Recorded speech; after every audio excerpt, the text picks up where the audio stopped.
Bonjour à tous et bienvenue sur cette petite chaîne où je vous présente les outils de demain afin que nous puissions ensemble mieux comprendre notre futur. Sur cette chaîne, nous partageons avec vous les outils de demain que vous serez peut-être amenés à utiliser dans votre quotidien au travers d'exposés vous présentant à quoi pourrait ressembler notre futur. Bien que l'exercice de sortir une nouvelle vidéo chaque semaine soit quelque peu contraignant, la création, l'enregistrement et le montage sont pour nous très enrichissants.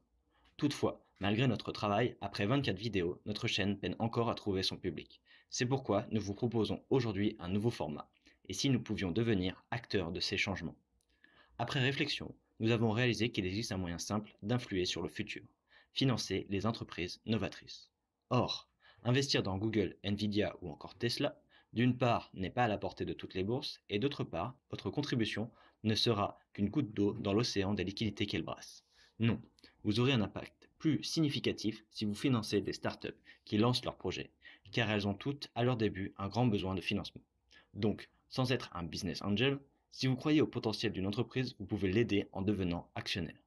En effet, investir dans les petites et moyennes entreprises, PME, peut être attrayant pour plusieurs raisons. Tout d'abord, les PME ont souvent un fort potentiel de croissance.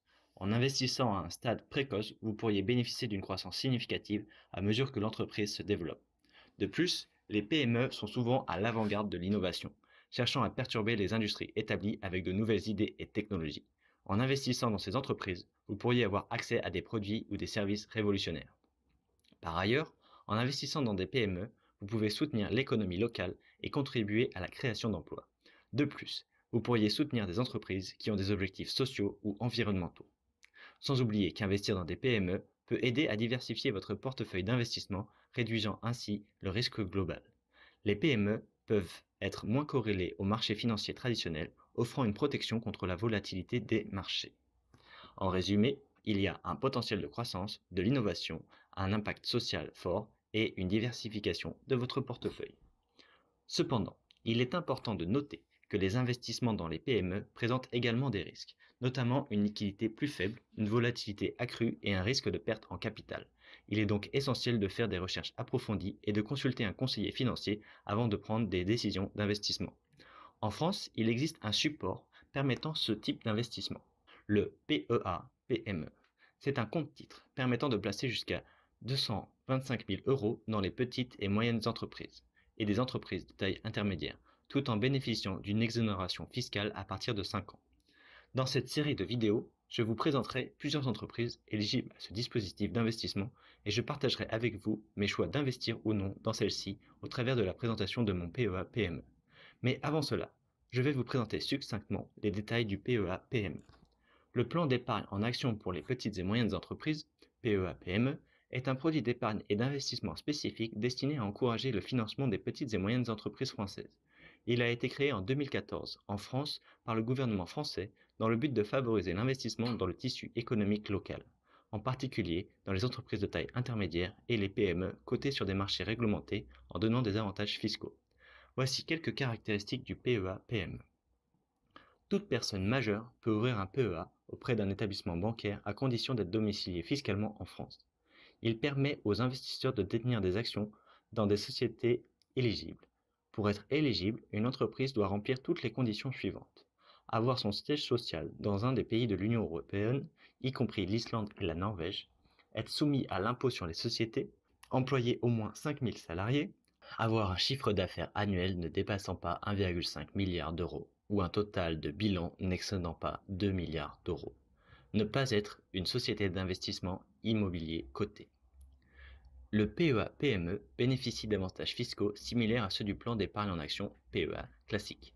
Les gains réalisés à travers le PEA-PME sont exonérés d'impôt sur le revenu après une période de détention minimale de 5 ans, sous réserve de certaines conditions. De plus, les dividendes et les plus-values réalisées à l'intérieur du PEA-PME sont exonérés d'impôt sur le revenu, mais sont soumis aux prélèvements sociaux. Tout comme le PEA traditionnel, le PEA-PME est un placement de moyen à long terme. Les retraits avant la période de 5 ans peuvent entraîner la clôture du plan avec des conséquences fiscales. Je vous conseille donc d'en ouvrir un dès que possible si ce n'est pas encore déjà fait, et de placer une somme minimale pour commencer à faire tourner le compteur. Attention cependant, l'utilisation d'un PEA-PME implique l'investissement sur les marchés boursiers, avec pour conséquence un risque sur le capital investi, Un besoin de connaissances important sur les fonctionnements des marchés financiers, et spécifiquement dans le cadre du PEA-PME, une bonne connaissance des risques propres à de jeunes sociétés et à leur potentiel de croissance, la nécessité de consacrer du temps au suivi de son portefeuille, un risque supplémentaire par rapport à un PEA classique du fait de la moindre liquidité des titres éligibles. N'investissez donc que les sommes que vous pouvez vous permettre de perdre. Personnellement, j'envisage de provisionner 2000 euros, que j'investirai avec une approche value sur les PME, qui me semblent les plus prometteuses après vous en avoir fait une présentation. Je détaillerai également dans une prochaine vidéo mon processus de sélection, que j'affinerai avec vous tout en suivant l'évolution de mon portefeuille d'investissement. Après une longue réflexion, j'ai ouvert un compte PEA-PME sur Bourse Direct. Dites-moi dans les commentaires si une vidéo comparative des différentes offres vous intéresse ainsi que les PME que vous souhaitez que j'analyse dans mes prochaines vidéos. J'espère que cette vidéo vous a plu. Si c'est le cas, n'hésitez pas à la partager, à laisser un commentaire et à mettre un pouce en l'air, comme vous le rappellent tous les youtubeurs. À bientôt pour une meilleure vidéo sur les outils de demain.